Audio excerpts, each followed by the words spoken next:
Bonjour à tous, bienvenue aujourd'hui dans ce podcast New Work, un nouvel épisode avec Sébastien Butat.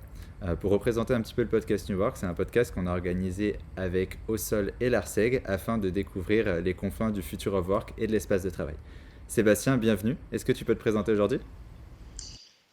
Merci Maxime. Eh ben, écoute, moi je suis en charge de la transformation digitale dans l'immobilier d'entreprise pour les différents acteurs, notamment le marché real estate pour Siemens Smart Infrastructure.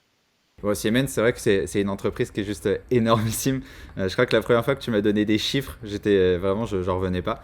Est-ce que tu peux me faire un petit brief rapide sur l'entreprise? Et je pense que ça permettra aussi aux gens de comprendre la galaxie Siemens et puis la vision et le rôle de l'infrastructure dans laquelle tu travailles. Alors effectivement, Siemens c'est une grande entreprise avec une marque unique, assez connue, 380 000 collaborateurs présents dans 190 pays. Donc en fait c'est effectivement une grande maison. Et en fait on a plusieurs divisions, des divisions qui interviennent sur la partie on va dire le monde merveilleux de la santé, de l'énergie. On est très connu aussi dans le monde de l'industrie, avec notamment les automates industriels. Et moi, j'appartiens à la division Smart Infrastructure. Donc, c'est une division qui intervient spécifiquement sur les équipements des bâtiments associés au monde de l'énergie. L'idée, c'est d'avoir une approche plutôt globale où en fait on va raisonner sur le bâtiment dans son environnement, qui peut être un campus, la ville ou encore plus grand. Ok, ouais, du coup, un gros rôle à jouer aujourd'hui dans toute cette partie, bah, justement, qu'on va résumer souvent par le mot Future of Work, finalement, parce que tu as vraiment une réflexion qui est celle du bâtiment dans son ensemble, finalement. Alors absolument. Alors, du coup, aujourd'hui, on s'est organisé assez récemment. Et l'idée, c'est d'avoir en fait une approche verticalisée par typologie de marché. Donc en fait, certains nous connaissent très précisément dans le monde de la santé. Dans le monde de la santé, on intervient aussi dans les data centers, l'hôtellerie, donc tout ce qui est service euh, aux utilisateurs. Donc vraiment différents marchés. Et en fait, le marché du tertiaire ou du real estate au sens global est vraiment un marché stratégique aujourd'hui et on voit qu'il est en plein bouleversement. Ah bah, de toute façon, je crois que c'est ce qu'on essaye d'explorer aujourd'hui. On a toujours des étonnements en voyant les problématiques et comment elles sont traitées avec tous les acteurs qui nous rejoignent sur ce podcast. Comme tu le sais, on a une tradition ici. On essaye de faire le plus court possible. Donc, on a une demi-heure pour discuter ensemble, mais on essaye toujours de voir un petit peu quel est le driver derrière chaque personne ou chaque entreprise. Aujourd'hui, soit si tu pouvais me décrire le futur of work en un mot. Je sais que le challenge est dur. Allez, en deux mots, si ça doit être une expression, qu'est-ce que ce serait? L'exercice est toujours difficile, mais en fait plutôt simple. En fait, on voit qu'on est en perpétuelle mutation. On voit que on parle du new normal, des nouveaux usages. En fait, on ne sait pas de quoi sera fait demain. Et en fait, le mot serait plutôt flexibilité. Voilà, l'idée c'est de pouvoir être flexibilité et potentiellement un deuxième mot, l'agilité aussi. Voilà. Ouais, bah j'imagine que les deux sont aussi très liés, hein. On dit toujours l'analogie du bambou que je trouve super intéressante justement dans le cadre du bureau en se disant, ok, bah, si on arrive à créer quelque chose d'assez flexible, d'assez agile, on a quelque chose qui va être beaucoup plus future-proof pour utiliser des anglicismes. Donc pour le coup, ça résonne pas mal. Et du coup, la flexibilité, c'est un peu le grand mot-clé qu'on entend beaucoup.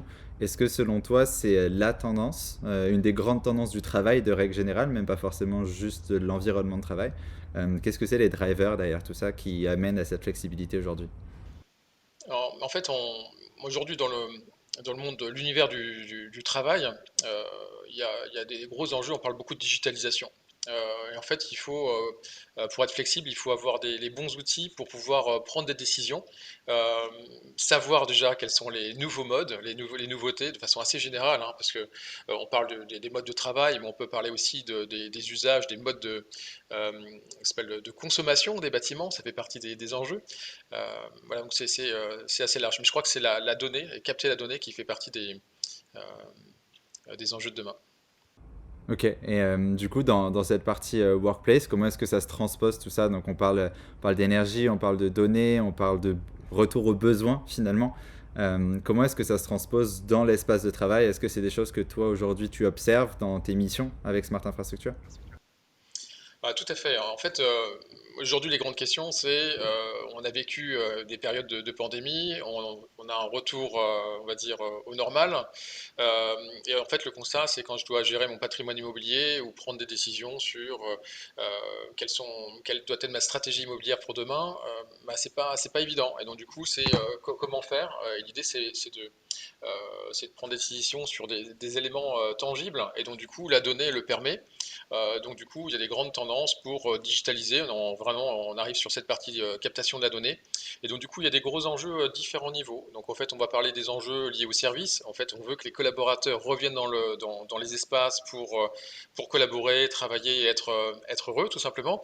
Et pour ça, en fait, on va installer un certain nombre de technologies ou capter des données qui existaient déjà dans les bâtiments et les mettre à disposition. Et on a d'autres enjeux aussi qui sont des enjeux, on va dire, réglementaires. On parle de la réduction des consommations des bâtiments de façon assez générale, avec des enjeux réglementaires forts. On parle du décret tertiaire et comment répondre à ces enjeux. Et en fait, on arrive tout de suite à cette question de la donnée. Si j'ai cette donnée, je peux mesurer et je peux m'engager de façon très factuelle sur des réductions. Et puis aussi, il y a l'engagement sociétal ou de décarbonisation assez globale pour les différents acteurs de l'immobilier. Et mesurer fait partie toujours des indicateurs essentiels. Et donc du coup aujourd'hui, comment est-ce que tout ça, ça se transpose dans l'espace de travail? Qu'est-ce que tu observes toi au quotidien avec tes clients ou dans les missions dans lesquelles tu travailles? Alors, en fait, il y a une vraie mission de capter des données pour donner de la valeur aux différents acteurs de l'immobilier. Donc, il va y avoir l'utilisateur, donc le travailleur qui va venir sur l'espace de travail. Ils sont nombreux, hein, ça peut être le bureau traditionnel, le télétravail ou potentiellement le tiers-lieu. Et donc, du coup, euh, l'idée, c'est de pouvoir donner de la valeur, capter ces données et les retransmettre aux acteurs. On va parler d'utilisateurs. Typiquement, si j'ai des informations de confort ou de température dans le bâtiment et que je les mets à disposition du salarié, le salarié va se rendre sur son espace, va choisir un lieu pour travailler et qui correspondra à son confort. Et en fait, la valeur, finalement, elle est pas très compliquée à prendre. On a déjà l'information dans les bâtiments et on a juste à la récupérer et la mettre à disposition des utilisateurs. Et ça va très très loin euh, pour, euh, euh, pour délivrer de plein de nouveaux usages. Donc en fait, on parle vraiment de l'immeuble serviciel, mais on va beaucoup plus loin avec notamment des aspects de connectivité, des aspects de confort, et enfin, on parle aussi du bien-être au sens très général. Ok, donc finalement, cette data aujourd'hui, elle n'est pas seulement là pour observer et comprendre, j'ai envie de dire, c'est finalement tout un nouveau modèle qui est bâti sur la data. Donc de ce que j'en comprends, c'est ce qui te permet, un, d'analyser et de pouvoir prendre les bonnes décisions, mais aussi finalement d'avoir même une nouvelle réflexion de l'immobilier, ou comment est-ce que tu lis ton bâtiment avec le tiers-lieu, avec le télétravail, les collaborateurs qui bougent. Est-ce que ça aujourd'hui, c'est quelque chose que toi, tu as mis en place chez Siemens?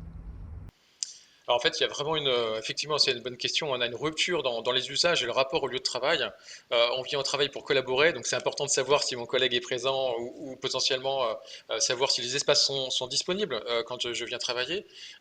Et effectivement, il existe plein de technologies. Donc oui, effectivement, chez Siemens, on a mis en place un certain nombre de technologies et à différents niveaux. Donc et pour les différents acteurs. Donc pour typiquement les salariés, euh, en fait, on parle beaucoup aujourd'hui dans le monde de la digitalisation des smart applications.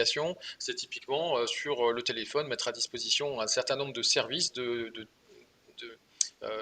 d'informations qui sont issues de services qui peuvent être extérieurs au bâtiment et de services qui sont intérieurs au bâtiment et peut-être même parfois très techniques. Mais on voit aussi une évolution des usages. Les salariés deviennent assez exigeants, notamment sur des critères qu'on n'imaginait pas. On parle maintenant de mesurer le bruit dans les espaces de travail, on parle de la qualité d'air dans les espaces de travail et en fait les nouveaux travailleurs, on va dire, deviennent dire, assez exigeants finalement vis-à-vis de leur employeur et du coup les bâtiments disposent d'un certain nombre d'informations et si ces informations ne sont pas disponibles, on peut les créer ou les générer en installant des nouvelles technologies, des objets connectés et un certain nombre de nouvelles solutions. Voilà. Mais on n'a pas tout inventé.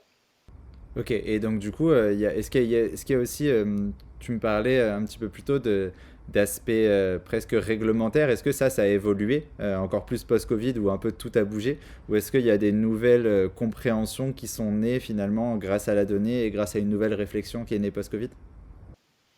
Alors, sur la partie enjeux réglementaires, les sujets d'actualité aujourd'hui sur la partie immobilier, c'est vraiment la partie décret tertiaire, loi Bax, etc. Donc en fait, on a vraiment, décret Bax, vraiment, on a beaucoup d'enjeux liés à la captation de la donnée, effectivement, pour pouvoir mesurer et se fixer des enjeux raisonnables, ou en tout cas réalistes, de façon à être transparent sur les réductions de consommation.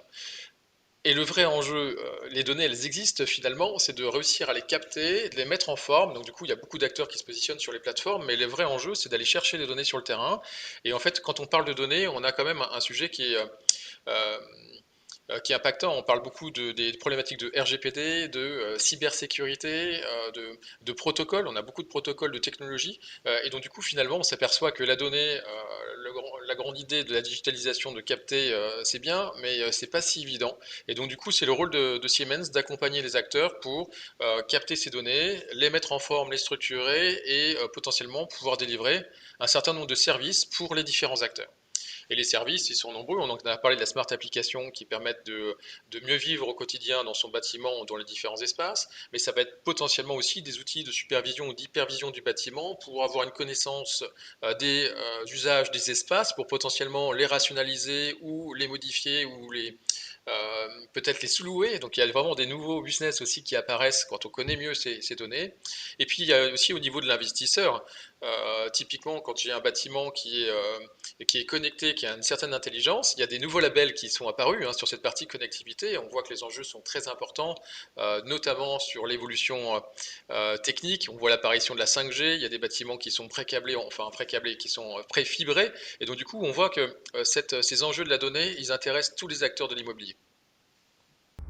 Clairement, bah, nous, c'est un gros enjeu, comme tu le sais, pour nous. Et puis là, aujourd'hui, on a la chance d'être dans un superbe coworking qui est celui de Startway à Grande Armée. Et pour en avoir parlé plusieurs fois avec eux, je sais que à quel point, encore plus par exemple dans un coworking, l'usage de la data, il est critique pour comprendre qui est là, pourquoi, pour quel usage. Là, on est dans une pièce hyper modulaire, hyper flexible, mais il y a des pièces, c'est plutôt du bureau traditionnel. Et j'imagine qu'aujourd'hui, ce qui a commencé peut-être par la réflexion du coworking en se disant on a 15 000 acteurs différents avec des volontés, des modes de travail différents, arrive finalement dans l'entreprise aujourd'hui. Parce que comme tu le disais, on se dit on va au bureau pour une certaine raison. Aujourd'hui, on n'y va plus parce qu'on doit y aller. Et donc, tu dois gérer avec une pluralité finalement d'utilisateurs singuliers, avec des volontés de modes de travail un petit peu différents.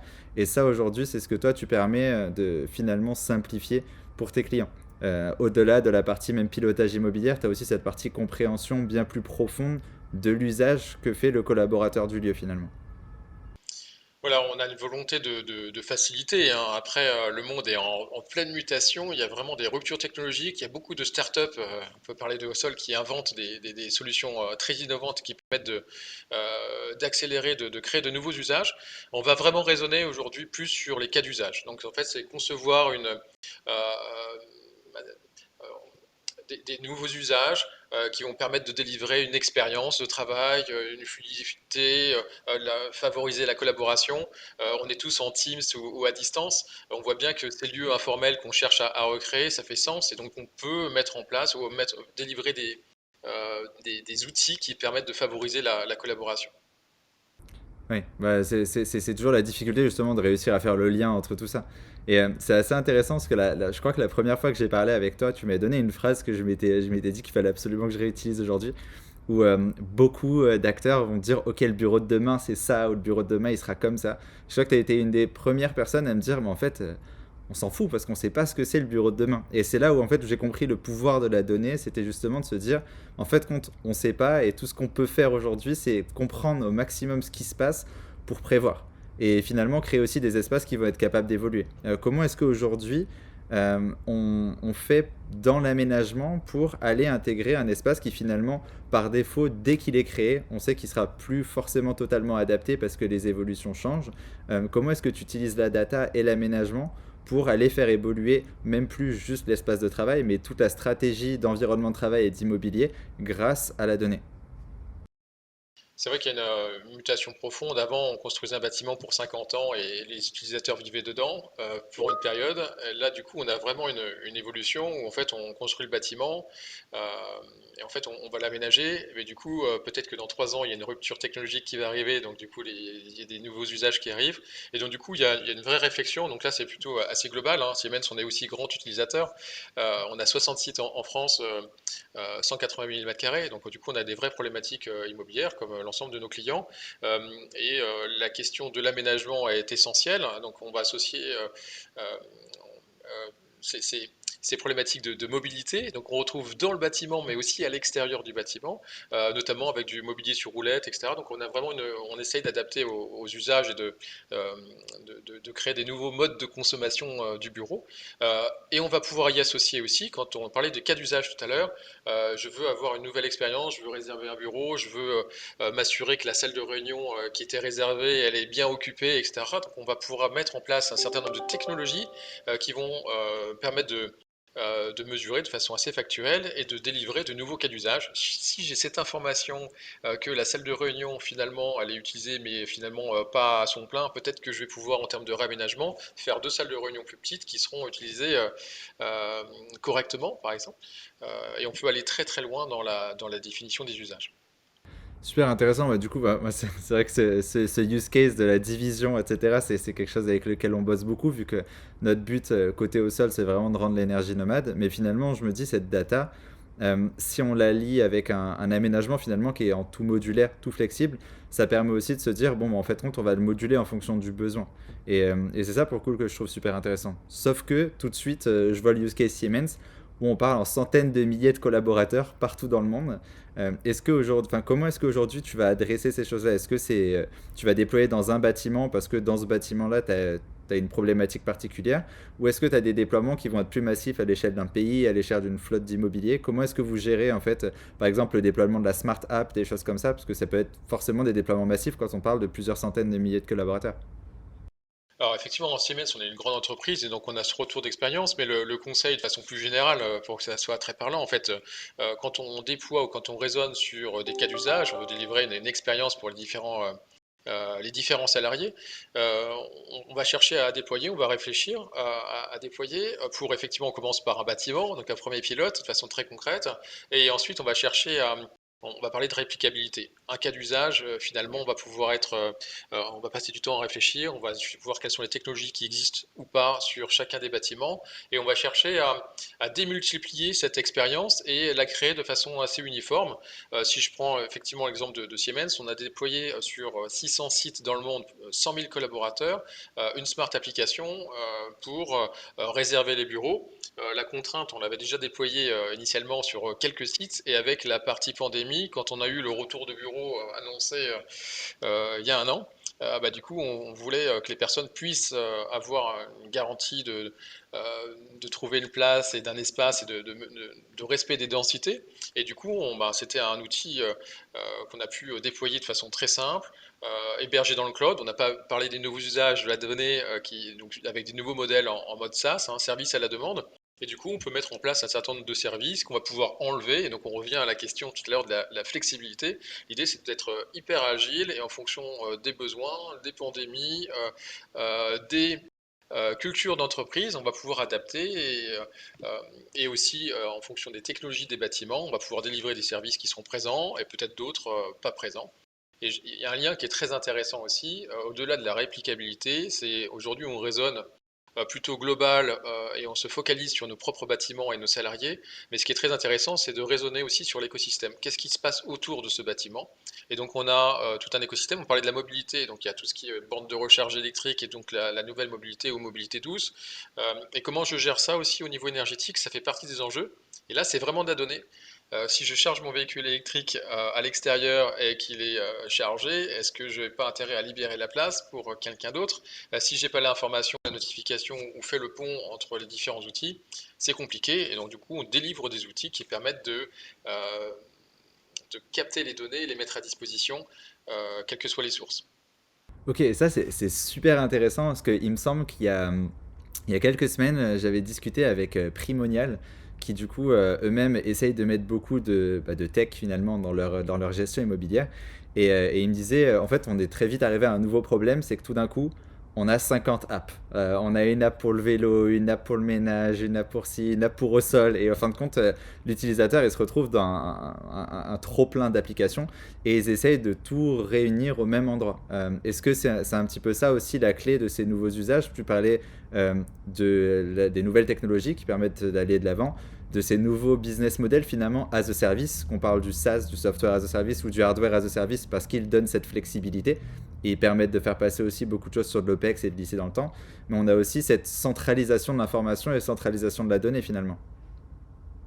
Exactement. En fait, les applications, elles n'ont pas vocation à refaire ce que font très bien des startups. Donc, elles vont chercher à intégrer un certain nombre de services qu'on va pouvoir activer ou désactiver en fonction des pays, des contraintes réglementaires locales ou même de l'environnement, hein. Si moi je suis parisien, je sais que c'est la RATP, mais si je vais à Montpellier ou Limoges, c'est quels sont les horaires du bus en bas de mon bureau? Bah, je ne sais pas toujours. Et donc, du coup, l'idée, c'est de pouvoir centraliser un certain nombre d'informations. Ça fait sens. Mais après, je vois quand même dans le monde de la donnée, on a quand même une évolution aussi dans les modes de fonctionnement où on va évoluer. On parle beaucoup d'ouverture de la donnée. Donc, on a parlé tout à l'heure des enjeux, hein, de cyber et de RGPD, mais aujourd'hui, il y a des protocoles, le monde du bâtiment se digitalise. Donc, c'est finalement assez récent. On regarde l'industrie, on parle d'industrie 4.0, le bâtiment, c'est le bâtiment 2.0. Donc là, on va tendance à digitaliser. En fait, tous les acteurs travaillent ardemment à ouvrir, donc avec responsabilité, des données de façon à ce qu'elles puissent interagir et qu'une smart app puisse discuter avec une autre smart application.